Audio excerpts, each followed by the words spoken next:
Hello, this is Christy. Welcome to the second part of our mini course on creating an art portfolio using Adobe InDesign. As I said in a previous introduction video, I'm not going to go into too much detail on all the functions of InDesign in this course. I'm just going to focus on the stuff we need to do the job, to get the job done, to get our portfolio created, assembled, and ready to send to universities, and so on. So thank you for joining me. And in this part, I'm going to not do much in InDesign yet, because I want to emphasize and look at how to prepare the artwork before you get it into InDesign. So you may have seen on my previous video, I have here a piece of artwork from my daughter that she has used, and you can see all of these versions that we shot. We took photos of the artwork because the artwork was quite large, and if your artwork is not too large, if it's A4 or up to A3 maybe, you can even find scanners that scan A3, or you can go take it to a local print shop. They should have scanners that scan up to A3 size, I think. But if your artwork is larger, which was the case for us, so we had some artwork that was even A1, A0 format, so quite large. Obviously that doesn't fit in a scanner, so then we had to do something else. So we had to take pictures of the artwork. If you have sort of an average camera, DSLR, like a Canon or Sony, and you take pictures in one go, so you take a whole picture of the artwork, like here, we placed the artwork on an easel and we took a picture of it.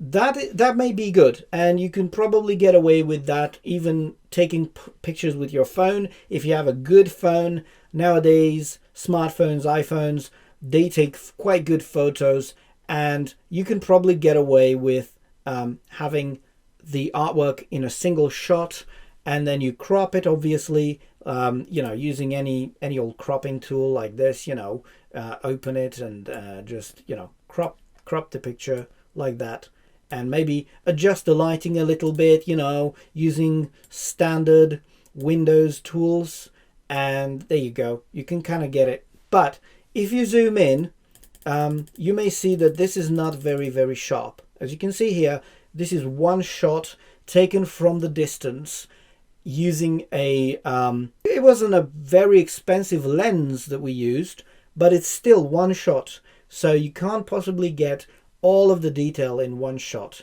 unless you have a very, very expensive lens and very good light and very good focus on it and everything else. So there are plenty of tutorials online on how to do this if you want to start doing this professionally. But what we did was we took multiple pictures of the same artwork from different segments of it, and then we stitched those together in Photoshop. So in this particular tutorial, in this episode, I'm going to show you how we did that. So I'm just gonna quit this for a second, and I'm going to show you what we did. So finally we took multiple shots of that because we wanted to make sure that once we started editing, we had all of the best versions we could get. So as you can see, this one is called Good, and it's good for a reason, because we did multiple versions of this, maybe smaller chunks, larger chunks, and we took pictures from top to bottom, making sure I'm overlapping. So look at this. I'm overlapping. I'm starting at the top. The picture was on an easel. So as I go down, you see, I moved the camera all up and down and took a shot all the way down to the bottom. This gave me 6 or 7, 5 sometimes shots. And for the good one, we actually took 2 pictures on every chunk. Top left, top right, and then we move down left and right again. So your camera will number these sequentially. So you need to make sure that when you download these pictures from your camera, you make sure that you put all of the sessions, as I call them, or chunks together that belong to a single picture shoot. So let me open this, for example. Here you can see the top left corner. Moving to the next shot, top right corner, yeah? And then lower right, sort of middle section left, and then lower again, left and right, lower again, right and left, and finally bottom left corner, bottom right corner. So we took about, how many are they? There's like 10 shots for one single image. So how do we do this? And if you look at this here, you can see that they even look a bit distorted. That is not a problem. When you use Photoshop to stitch them together like this, and I'm going to show you, it's quite automated. You don't really have to do much. Photoshop takes care of the distortion from your camera and stitches them all together. So let me just do this now for you so you can see how it's done. So once you find a place in your house that has good light, good uniform light. If you can't find that, you can buy two very cheap lights on two stands.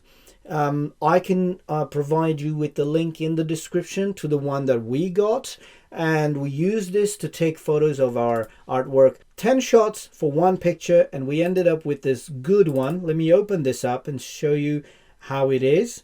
I showed you this in the first episode anyway, but I'm just going to show it to you again. So this is the final assembled piece. That is, you can see there's no distortion. It's all straight and cropped. The color is quite nice. And if I zoom into 100%, you can even see the brush strokes. So that was the advantage of taking multiple shots of the same artwork and then stitching them together, because it allows you to move in closer to the artwork, and your camera then is going to pick up these nice brush strokes, the detail on it. And you can even print this a larger format. You can use it to sell prints online. I mean, if you are trying to take your artwork and print it, sell it online as prints, you're going to have to create these very good quality scans or photo shoots of your artwork in order to provide the best quality. Otherwise, your artwork is going to be blurry. People are going to hate it. Let me show you how we did it. We ended up with these 10 shots, and in Photoshop, as I said, download Photoshop trial version. You can get it with Creative Cloud with all the apps included, Photoshop, InDesign, Illustrator. They are part of Creative Cloud, and you can get them for a trial, or even you can pay a month, do your work. So let's see, how did we do this? In Photoshop, if you go to the File menu, go to Automate, and then Photo Merge. So this is the function that uses all of those shots and combines them into a single image using something called photo stitching. Go to Photo Merge, and then you get this window that will ask you, well, what files do you want to use as source files to stitch together? The first thing I need to do is browse and find the folder where my images are. And this is the sunflower green, and I'm going to go to version 6, which is the one that I like the best. And of course I've stitched it together so you can see the good version here, but I'm not going to select that because I want to select the other images. So just select all of these images that are part of your photo shoot and click OK. So you're going to see the files here. The extension is CR2 because my camera shoots in Camera Raw. So you can actually activate this in your camera to make sure that you're scanning in RAW format. But JPEGs should work the same way. But Camera Raw gives me much more option in changing the lighting and the contrast and all of these adjustments even before I do this. But I prefer to just leave them untouched because I'm adjusting the lighting and the sharpness and everything else after I have done the stitch, because then I will be doing them differently. So if I adjust every one differently, then I may get differences of lighting and I don't want to touch them. So it just so happens that I shoot in Camera Raw format, but your camera may actually give you JPEGs, which is perfectly fine, just as long as they're sharp and you've taken all of them so you're not missing any. Okay, I've added all of the pictures here. As a start, don't worry about these types of perspectives, because these ones help Photoshop kind of have an idea of how your pictures are supposed to be assembled at the end. but pretty smart. So you can just leave it on auto, and it's going to detect automatically where the pictures overlap and everything, so you don't have to worry about it. If for some reason maybe you have a photo that is quite, let's say, like a panorama that is very wide, and you want to tell Photoshop that it's like that, then you can maybe say cylindrical or collage or something. So you can experiment. If the auto version doesn't give you the right layout, or it doesn't manage to stitch them together correctly, then you can try some of these other ones if you want to give Photoshop a hint as to how they should be assembled. But for me, all of them, all the 50 ones that we did, so we had about 50 pieces of artwork we did here, for all of them I've had no problem just using the auto, and Photoshop figured it out, so it's not a problem. Before you hit OK, you can look here at some of these extra options. Blend images together, it's obviously going to be, it's by default, that's what you want.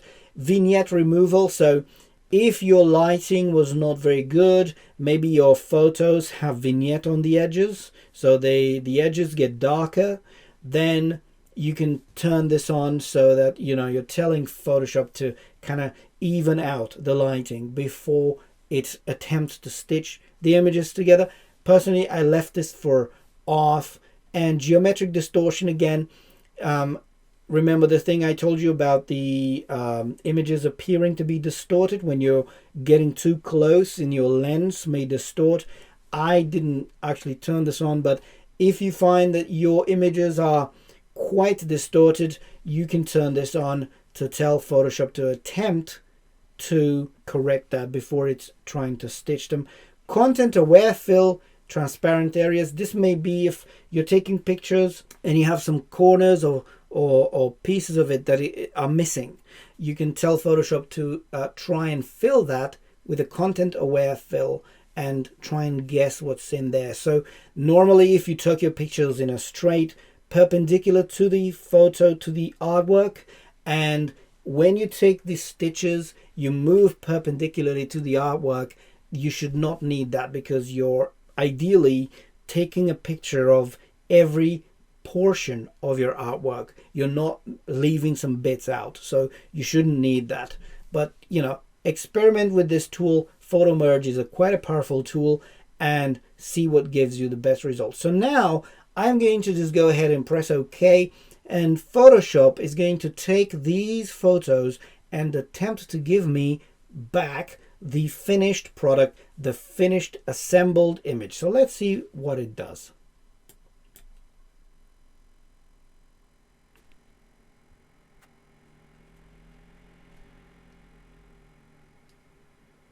So here we go. Photoshop has finished stitching together my images, and as you can see there is no missing part, and the picture seems to have been assembled correctly. Because the image was quite tall, my daughter said that it's actually looking a bit squeezed. So for the finished product, we had to kind of make it a little wider by distorting it. But Photoshop has put it all together. Obviously, there's parts around it that I need to crop out now because I don't need those, of course. And let me see, if you go to Window and Layers, you can see that the individual layers are still here with masks on them. So if I turn some of them off, you can see the pieces disappearing. So you can actually see how Photoshop has stitched this image together using the best piece of pixel that it could find to give me a nice uniform version. So now, before I move on, let me show you. So I did this for every piece of artwork. I stitched it together and I looked at what was the best one that I liked. So in this case, it was this particular one that I liked the best. So let me show you how I prepared this to save it to disk and give me the Photoshop file that I used in the portfolio. Of course, I don't need all of these layers here, and they only make my image larger. So the first thing to do was I flattened these layers into a single layer, and of course that takes away your ability to edit the individual ones, but you don't need to edit the individual slices. You just want to have your picture. I went to the layer menu and click flatten image. So as you can see now, all of the layers have been turned into a single layer called background. Okay, so that was the first thing. Let's zoom in. Control plus in Photoshop zooms in. So as you can see, this is my artwork. It looks pretty good. And now I want to first lose all of the stuff around. So what I would try to do is, before I crop it, because that would be easiest, you just select everything, select from the corner, select a bit on the corner and just go down with the selection tool, and you could do, you could crop it. So you just go image, crop. So that obviously removes everything around it and leaves the area that I selected. But in my case, I wanted to also make it a bit wider. So I'm just going to undo this. Okay, so instead of that, what I'm going to do is I'm going to select the portion of the image I want to keep. If you zoom in, let me just show you. If you zoom in and look down here, you can see that the bottom is not perfectly aligned. Remember that distortion I told you about? Because I got very close to the image, it's a bit distorted. So my image looks a bit curved. So naturally, depending on whether I want to keep some of this image here or not, I want to maybe crop it away or not crop it away and just drag it and distort it. So what I want to do is I don't want to keep it because I don't care about this green. It's kind of the same, so you cannot tell. So I'm going to just select from the top left corner just inside of my artwork and go all the way to the right. Notice the corner top right is a little raised. That's fine. And then all the way down here, while keeping this selection line inside of the artwork. So this is one way to crop, but I don't want to crop. What I want to do is I want to cut that piece and paste it back in. What Photoshop does with this is it creates a new layer. So now the artwork I want to keep is on this layer, as you can see it here, and the background with the stuff I don't want is in the bottom. So if I want to click on the background and select all and then delete, press delete, and I'm going to use background color. In my situation, the background color is white. Click OK, and now the background has disappeared. The content on the background has disappeared. So now I have my layer with the nice artwork on it and the background there. Now, of course, you may say, what about this region around it? Well, we will get rid of that once I am happy with my artwork. So the one thing that my daughter said, this looked a bit squished. So what I want to do is make it a bit wider. So click on the layer with the artwork, press Ctrl T on your keyboard to bring up the transform dialog, the transform handles. You can see them around here, and you can pull to the left. And if I pull to the left, this new version of Photoshop actually resizes everything proportionally. So if you want to actually distort the image, you need to press the Shift key. So hold the Shift key down and then drag, and you can see my artwork is being a bit distorted or stretched. So when I'm happy with the distortion that I've done, right, like that, press Enter to apply the transform. So I am happy. So now I am ready to crop this to the edge of the artwork and save it to disk. To do this, you hold down the Control key and click on the layer with the artwork. This will select all of the outer bounds of my artwork, and then click Image, Menu, and Crop.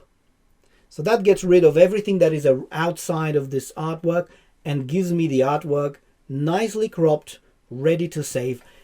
You can even make it layer, flatten image again to merge the graphic with the background, and then you save this to disk. Don't worry about saving it to any funky formats. Just save it as a PSD Photoshop document. That is fine. Adobe InDesign is able to import those very nicely and use them in your graphic. Plus, if later, and I'm going to show you this, later you want to make changes to this. For example, you decide, oh, it's not sharp enough. Maybe I want to go back in to Photoshop and add a bit of sharpness to it, or adjust the lighting or the color, or, you know, do whatever. You can still do that even after adding this image to InDesign. And when you do that, it's going to update it automatically in your InDesign document. So we will look at that, how to do that later. My image is now ready to save, and I recommend you save it in a folder where you are sort of working on your project, to have everything in one folder, organized by subfolders. It's fine. In InDesign, it doesn't matter where the files are.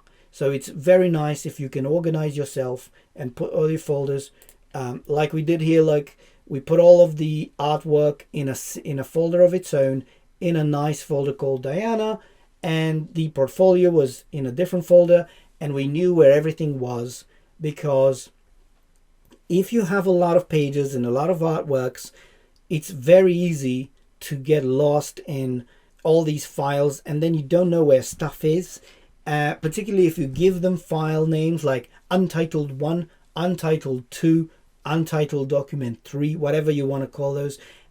You know, you won't know what they are. So a piece of advice, just organize your files properly in folders.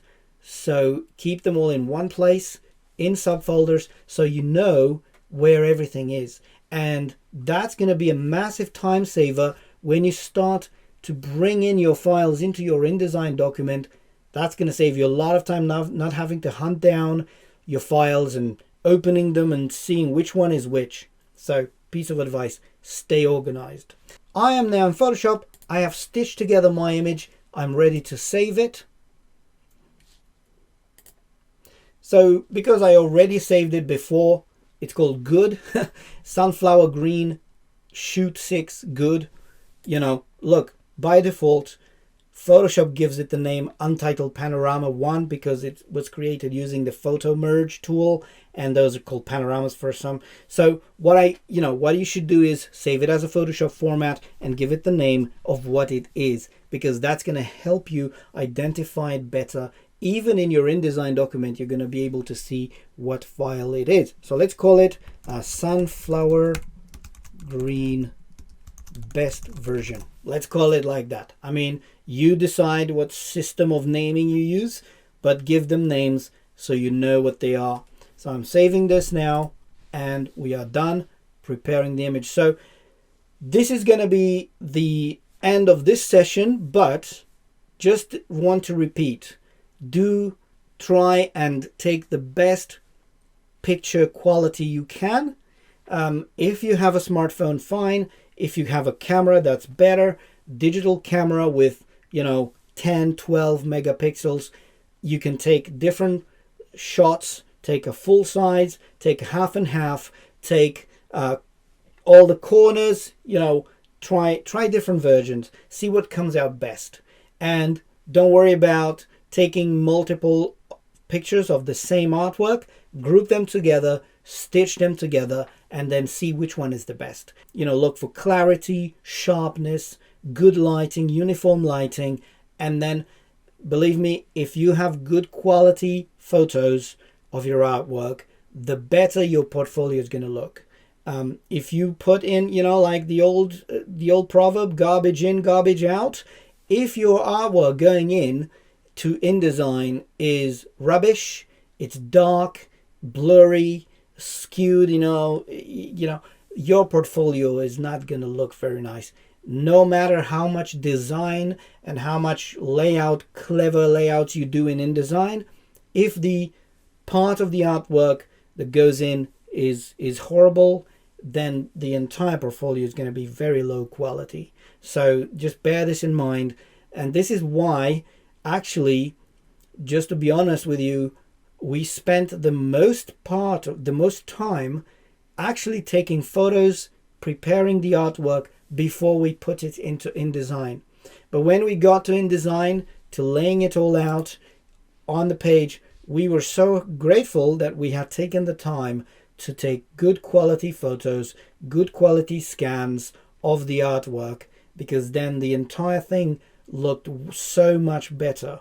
Just like a good cake, if the ingredients are good, the cake is going to be good. So thank you for watching this part of the course, and now go and take pictures of your artwork, go and scan it, go and prepare it, and then come back to the next part where we will start working in InDesign, putting our portfolio together. Thank you for watching. If you enjoy this tutorial, please subscribe to my channel, share it with your friends. If you know some students who are looking to do their art portfolio, share this playlist in the description with them, and they will see all of these videos together in one easy to follow course. Thank you for watching again. See you on the next part.